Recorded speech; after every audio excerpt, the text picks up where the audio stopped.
Hey guys, and welcome back to another video with Tinker and Timmy.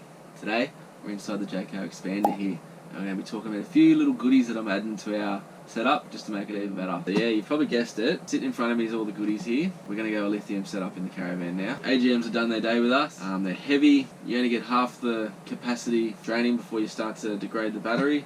We have drained ours a bit lower, and they never seem to get quite back to 100%. Setup that's on the Jayco isn't the best setup for charging. It does a pretty good job, but always find when we come back home I've got a better 240 volt charger that's like a multi-stage one, and it's always pumping more amps into it. So to me that says our system could be better, and we're looking at doing some longer trip away from power, and I just didn't want to have to worry about my batteries anymore. So we're looking at going an extra battery, but then we'll add more weight, and so we're still stuck with the AGM system and the iTech charger, which isn't the best system, especially with the technology that's out there now. So first we'll start with the brains of the unit, the Redarc Battery Management System 30. Now why did I choose the Battery Management 30? So for me, it was more about simplicity. So this unit here is an all-in-one, 6-in-1. It will do my AC charging, DC charging, solar MPPT regulator charging. There's a load disconnect controller as well.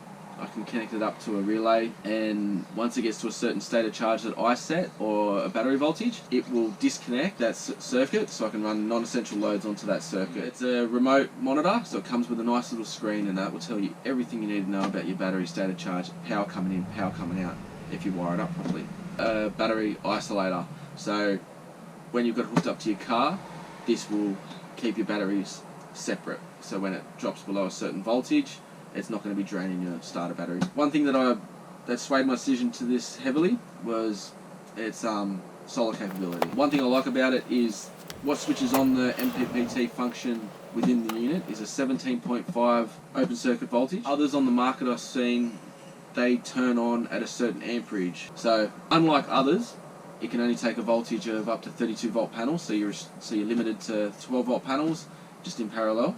Although it will handle up to 520 watts of solar coming in. You can put more, it will just cap it at 520 watts. This is also a green power priority, so anytime you've got solar hooked up, it's going to be drawing in power from that before it sucks power from your car or AC, which is pretty neat.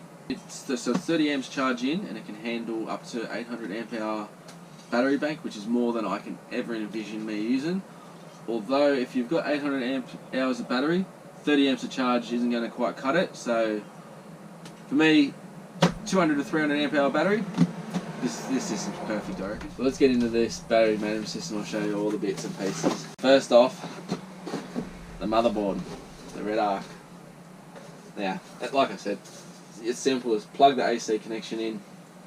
You got one of the CAN bus ports here to the remote monitor, and one from the battery shunt. And this is your connectors, 6 connections. So you get your positive from the battery, load, so that's the load disconnect I was talking about. Negative, this goes to the shunt. Ignition from your car, if you've got a smart alternator, this will tell it to start pulling charge from the alternator to keep it up there in the voltage and amps. Solar in, car in, and it's that simple. All your earths go back to the shunt. Structure manual, this is the battery shunt, so it's a 300 amp shunt, so you can run 300 amps of continuous load through this, and it will monitor it back to your remote monitor. So that's the CAN bus system to the unit. This goes to the positive of the battery. This is capable of 300 amps, so I suggest running some really big heavy duty cable from this back to the battery. And all your other earths and common ground from the van, car, solar, go back to this side of the shunt. It'll come up to your little remote monitor, all the information about the battery state of charge, charge coming in and amps going out. 5 meter cable, so that can be remotely monitored. So this is your terminal. All the cables go in here. That pushes in, up the front, nice and simple. The Redarc unit measures, including the feet, it's about 450. So whatever you're on this side, you need a bit more room around it to get that connector in and out. But just under 190mm, about 80mm high. It's recommended to be mounted like that, or like that, or even like that, because this provides a heatsink. There's no fan in this unit, so it's super quiet, silent operation. But in saying that, it needs to be mounted appropriately so the heat can dissipate. So you need some clearance around the cooling fins here. It can't be mounted in a steel box. It needs some air ventilation over it because it doesn't have a fan to do that for you. It also cannot be mounted upside down. Another little thing that we've added, now we've never had one of these, but now because we're going to a better battery system, is an inverter. So I got this from iTech World. What I liked about this one, remote switch, so super long cable, I think it's like 5 meters. Here's the inverter here. Super user friendly, easy on off switch, so you can leave that on and run it off your remote switch. Got 2 USB ports and 3 240 AC ports, and that's where your remote monitor goes in. Heavy duty connections at the back here, and it's fan cooled. Comes in at about 340 long, 230 wide, and just under 100 millimeters high. It is not water and dust proof, so it needs to be installed inside only. It's 100 watt continuous, 200 watt peak, and it comes with a 12-month warranty. And now to the exciting part. The iTech World 120X lithium battery. So this battery is IP67, water dust proof. Prismatic cell design, lithium, LifePro 4. They back it with a 3-year warranty. And by the way, how many batteries of this capacity, 120 amp hour, can you do that with? Like, that is so light. That is, 10, 11 kilos. That is unbelievable. The other AGMs, you had 2 hands, and I'd be standing up to do this. I can do that with 1 hand easily. Like, look at that. It's incredible. And I'm super stoked about it. Nice heavy connections on top. Good strap as well. I like it. Simple, and it works. The BMS is an iTech World design. They reckon it's just a straight drop in for an AGM battery on an old charger. So the BMS can compensate for a non-lithium specified charger, although it is recommended to have a lithium setup to get the utmost charge into the battery. I was going to fit it straight into the CTEC system, but then I looked at the charging voltage of the CTEC, and it just wasn't going to be happy. I'd never get it at 100% state of charge, so we saved up the money and teamed it up with the Battery Manager 30. Another real neat feature about this new 120X battery is they can be connected unlimited in parallel. So you could run as many batteries as you want or could afford in parallel to just make a massive battery bank out of these things, which is pretty impressive. So I plan the next 12-18 months, I'll probably add another one of these, but I'm hoping that one will get us by for the trips that we've got planned, and then if we go any further, I'll add another one. So these are rated as well at an 80% discharge, so about 105 amp hour discharge from the battery. You'll get 4,000 cycles. Pretty impressive when you compare it to an AGM. Like, yeah, they're 3 to 4 times more expensive than an equivalent AGM, although you are getting more power out of it. So a comparable one would be like a 200, 250 amp hour AGM. And then you're looking probably 2 to 3 times the price. But the depth of discharge, the weight saving, and the amount of cycles you'll get out of it, I think it sways heavily with the lithium. Yeah, you got to upgrade your charging setup. This is going to do a lot more than the setup I've got in the van at the moment. Better solar charging, better car charging, better AC charging, a better remote monitor instead of a couple of lights on my little panel up there. The whole setup is just going to be 1,000 times better than what's in here. So the size of the battery, just over 330mm wide, 175mm deep, about 230 including the terminals high. So that's a straight drop in for a similar 120 amp hour size AGM, which is really neat because I've got a battery box at the moment with my AGM, and that's just going to sit straight in there and she's going to be happy.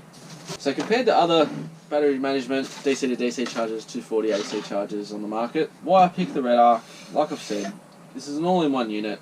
I don't have to go about installing 2 or 3 different units to get the same or a comparable product. Price for me was a big one as well. There are cheaper alternatives. For instance, iTech will do a pretty good setup where you can get a DC to DC charger. It's 40 amp, it's IP67, it's MPPT charging, although it only turns on the MPPT charging once it gets to a certain current level, unlike this with the voltage. But it comes with Anderson clips, little tail leads to connect up as well, so it's a pretty simple setup. And they're 240 charging. We'll do 2 battery banks, 40 amp as well. So it's more amps and a bit more versatile in 2 battery banks over the Redarc here. For me though, I can't see myself going more than 1 more battery, and this will still keep up. So this is fit for my purpose. But if you're looking to expand further, there are other alternatives. And that brings me to the next one, Enerdrive. You've probably all looked up the Enerdrive stuff. It's market leading. It's, if you're looking to go fully off grid, top level. That comes at a price though, and the units are big, and I was just going to run out of space. There was going to be cables everywhere, and it was going to be overkill for what what I need to get out of this system. But I do acknowledge it is unreal gear, and one day in the next van maybe we'll go the Enerdrive stuff. But a few little benefits of the Enerdrive stuff. So their 240 volt charger can do 3 battery banks. I think one can be like an AGM and the other 2 battery banks can be lithium, so that gives you like versatility max. And their DC to DC charger MPPT regulator is a 40 amp, I think it peaks at like 47, so massive charging capability. And the panel voltage is up to 45 volts I think, so you can run house panels, 12 volt panels in series, so it's a lot more versatile, but it is top market, and it was just going to be a bit clunky for me. This is just a nice streamlined system. I make 6 connections here, and it's all in one unit, remotely monitored by this. Yes, I'm really looking forward to putting it through its paces and not having to constantly worry about state of charge of the battery and battery voltage. I'm hoping this is just a set and forget, plug a solar panel in, we'll go out for the day, and we come back and this has done it all for me. Hopefully I gave you a bit of insight to how kind of simple the setup can be. And also cost effective. Now I just got to get to the install of all this stuff, so make sure you check out that video. That will be coming up next, where I'll be wiring this all up and testing it out in the van. So yeah, thanks for watching, guys. Hope it has some questions, and yeah, if you can't tell, I'm pretty stoked with all this gear. Let's get into it. See you in the next one, guys. Thanks for watching. Cheers.